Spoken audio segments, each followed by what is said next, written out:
Ruto amesema kuwa yeye na mwenda zake Raila Odinga maarufu kama Baba walishiriki safari ndefu ya kisiasa iliyojaa changamoto na mafanikio. Akizungumza mbele ya viongozi na maelfu ya waombolezaji katika hafla ya mazishi, Rais Ruto alielezea kwa hisia jinsi uhusiano wao ulivyobadilika kutoka ushindani mkali hadi mshikamano wa kitaifa.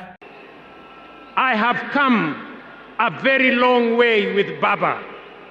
When I stood by him with the other Pentagon members at a defining moment in his and our nation's history, I neither knew that one day we would find ourselves on opposite sides, nor could I have imagined that years later he would stand by me, this time to steady the nation and to help anchor my leadership, culminating in the birth of the broad-based government.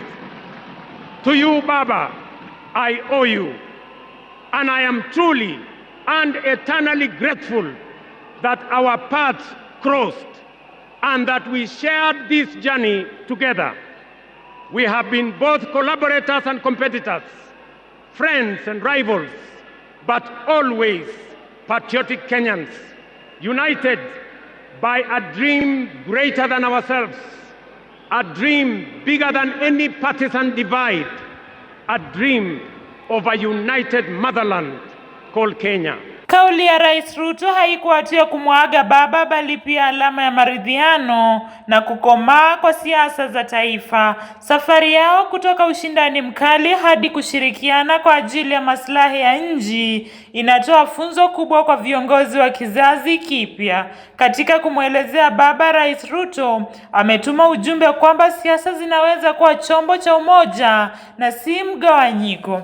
Nikiripotia mtazamo wa Dira Runinga Tandao, jina langu ni Brigid Sikukuu.